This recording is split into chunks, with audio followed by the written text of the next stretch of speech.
So, ayun na nga mga katol. Welcome back. So, andito ako ngayon sa Der Armour. Yan, no, Kerry Boy. Sa Silang, Cavite. Dito sa may Sterling Techno Park. Ayan, yan, Kerry Boy yan. Ayan. So, magpapa-install kasi ako ng automatic roller para dito sa BYD na to. Sa BYD na nakuha namin. Yan. So, ito nga pala yung BYD na nakuha namin.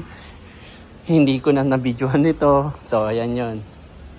So, andito ako ngayon sa Kerry Boy. Ang ikakabit sa atin ay itong Der Armour na automatic.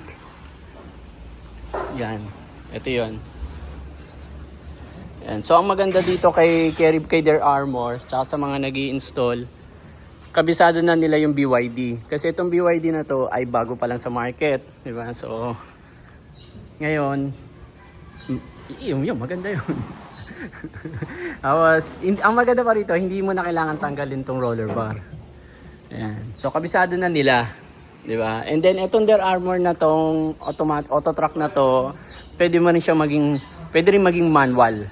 Mamaya, ipapakita ko sa inyo. Then, ito, may ganito rin.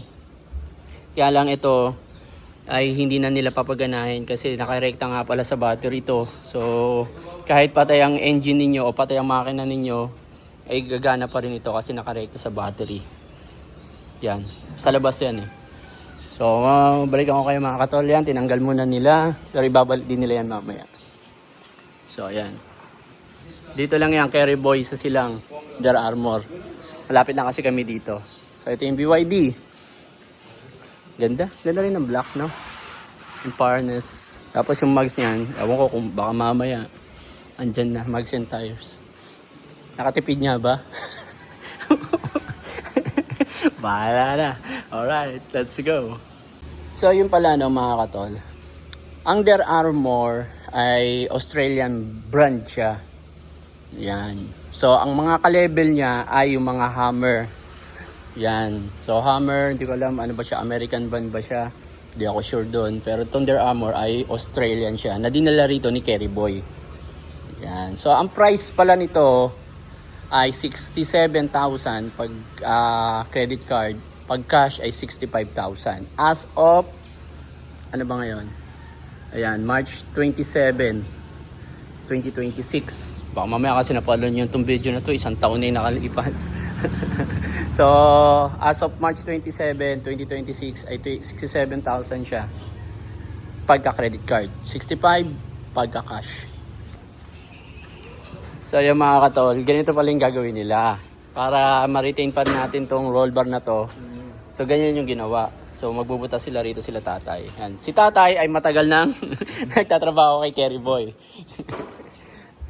So, ayan. Diba? So, malinis yan tignan. So, andito tayo ngayon sa office ng Kerry Boy mismo. So, ito yung Toy Homisu, yung pangalan ng kanilang company. Ayan, dami na nilang award, diba? So, ito yung kanilang revolver. Yan. So, pakita natin kung gaano siya kaganda. So, ayun yung material na ginamit sa ibabaw. Ayan. So, ganyan siya. Tapos, ito, hatakin mo to. Ayan. So, lock na siya, diba? Then, yun. Isang kamay lang kasi. So, ayan. Tapos gaganyan mo siya. Ayan. Ito yung tigta 38,000. Ang gandang klase na yan. Well, para sa akin, ito yung kung gaano kakapal yung goma na ginamit nila sa gilid, yung rubber. Ayan. Tapos yung sa ibabaw. Gaano kakapal yan. Ayan. So, Der Armour yung brand.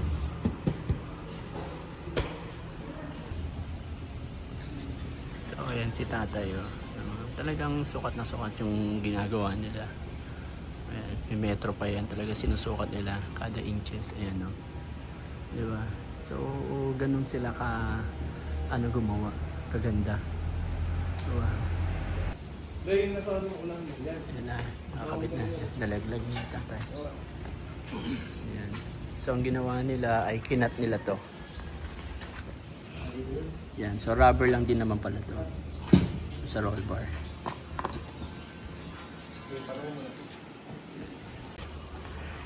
So, yun ang ginawa nila mga katol. Dito nila inassemble and then sasalpak na lang nila doon.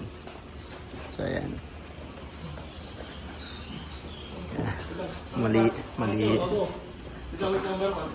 Malinis tignan.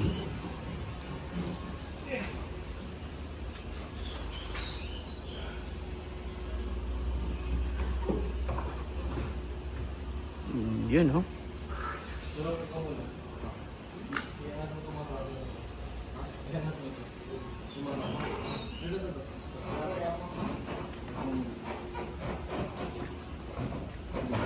Dulo yan.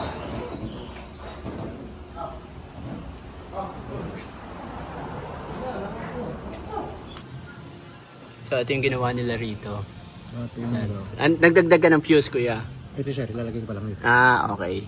So, yun yung ginawa naman nila rito. Oh, sige lang. Ayan, so, nagdagdag sila ng fuse. So, safe naman yan, kuya.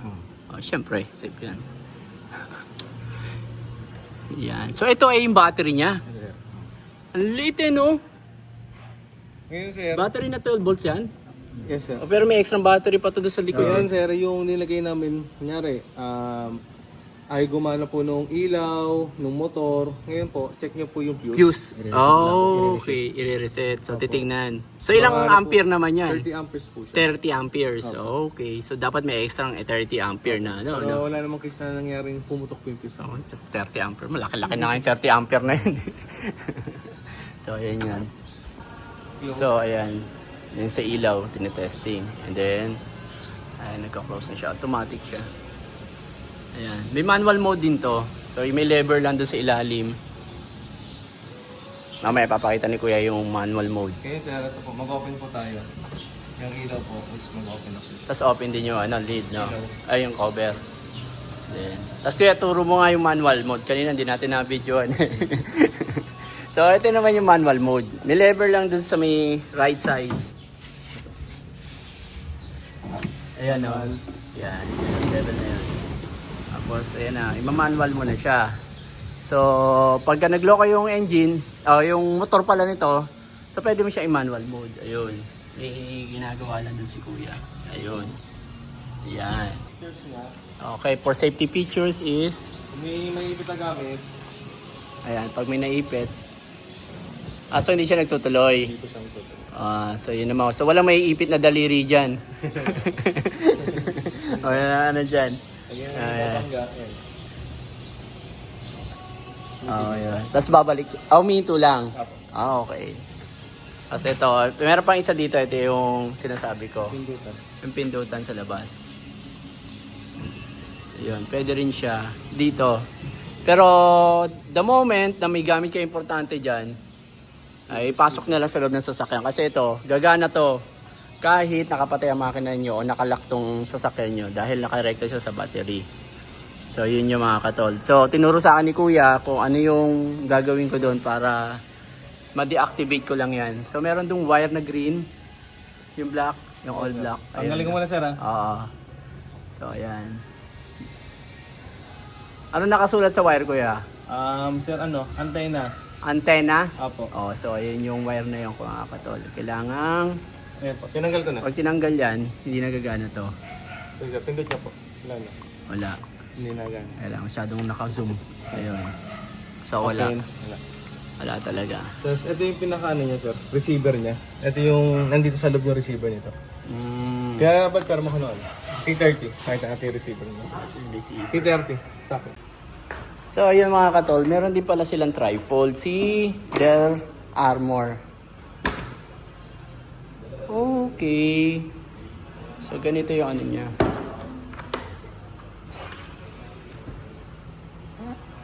Del Armor ba to or ano? Del Armor din. So T-Rex yung ano. Nasasagid. So parang two-fold lang siya. Ito hindi na naangat. Oh, okay. So yun siya, meron din silang ganito. Magkano naman tong ganito nyo rito, ate? Nasa 30 plus po something. 30 plus something daw. 26 na lang siya sa iyo. 26. As of March 27, 2026 ha. Baka mamaya mag-PM kayo. Mapanood nyo itong video na to, matagal na kayo. So, yun yun. 26,700 po yan, sir. 26,700 na kasi. Yung trifold nila. Kasi ito yung revolver nila. Yan po, sir. Actually, 39? 9. 9. So, parang 40. Free na po yung tailgate locking po. Tailgate locking. Ito po. Worth 48 po siya. So, free na po siya. Free na. Opo. So, ganito, nakita na lang sa video yan. Sige, ayan, inaano na ni ate. Sige, kaya mo yan, pagsubok lang yan. Ayan, so, ayun yung revolver nila. Alright, so magbabayad muna ako. So, ayan mga katol, nagbayad na tayo. Ang warranty pala nito ay 1.5 year sa motor. Motor nga ba yun? No? So, sa motor, yung warranty niya, 1.5 year. And then, pagka may problema naman daw, anytime pwede naman daw dalhin dito. Yan. So, basta syempre may resibo lang. Yan. Problema, wala naman daw bayad yung pag nagkaroon ng problema. Hanggat sakop ng warranty siguro, malamang. So, yun yun. Yan. So, ayan ako, yan. Naka-close na siya. Open mga kuya. 2 pindot. Yan. Oh, may tao daw. So, ayan. So, smooth na smooth. Hindi hirap bumaba ito kasi itong sa BYD, yung pintuan sa likod ay walang hatakan. Balik sir, ano lang po bracket lang po, sinabay bracket, 4 na bracket yan, dalawa. So, sasabay lang po yan sa mga butas lang po ng unit. Hindi kami nagbutas. Ayan. So, ito mga katol, may abang kasi dito si BYD talaga na butas. Ayan o. Ano man talaga ng tubig yan. Papunta doon sa hose, tas meron din doon sa dulo na doon. And then, ito palang kanilang automatic, auto truck na to, ng Dear Armor, ay wala na tong spring sa loob. Actually, tinanggal na nila. Tinanggal na ni Dear Armor mismo. So, ayun kasi yung nagko-cost ng stock, no? Yes sir. Pag tumatagal kasi, di ba, alam naman natin, pag yung roller, lalo na pagka medyo namumurahin, syempre, kasama talaga yun doon. Yung spring nun, yun na nag-i-stock. So, kailangan mo yun i-maintain ng i-maintain palagi. So, pag hindi mo na maintain yun, doon magkakaroon ng problema. So, nag-i-stock up yung spring. And then, yung bearing na may sinasabi pa sila doon bearing eh. So, isa pa yun. So, parang inananata nila yun. Kung ano man yung ginawa nila doon. So, let's see, tingnan natin, di ba? Alright. So, ito naman yung mga finishing touches na. Yan. Lagyan nila ng sealant yung ibabaw sa roll bar. Para po iwas na mabulok din po itong roll bar mo. Saka yung tubig na hindi po pumasok sa loob. Itataboy nila, no? So, yung mga small detail na ganyan mga katol, importante yan. Lalo na sa ganitong, sa panahon, dito sa weather natin. Sa Pilipinas.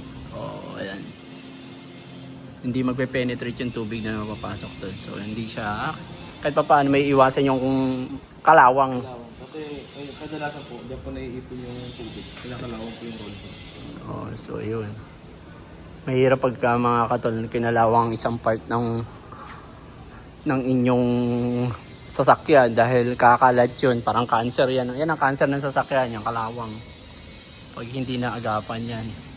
Aray ko dyan. So yung mga katol, meron sila ritong free na oil. Ayan. Parang miracle oil to ah. So ilalagay lang daw siya dito sa railing. Ayan yung pang-maintain niya. Once a month lang po sir. Once a month lang daw mga katol. Do pagka naubos to, ano yung pwede nating alternative dito kuya? WD-40. WD-40 oil base. Basta yung po. WD-40 na oil base. Basta oil base lang siya. Silicone oil niya mas maganda po. Ayun, silicone oil, mga gano'n. Pwede ba yung mga Baguio oil, mga gano'n kuya? So, hindi daw mga katala, hindi pwede yung mga cooking oil nyo dyan ha. So, ayun, ito yung lalagay dito. Wag lang grasa. Wag lang grasa, no? O, kasi yung makakapit yun. So, yun lang mga katol.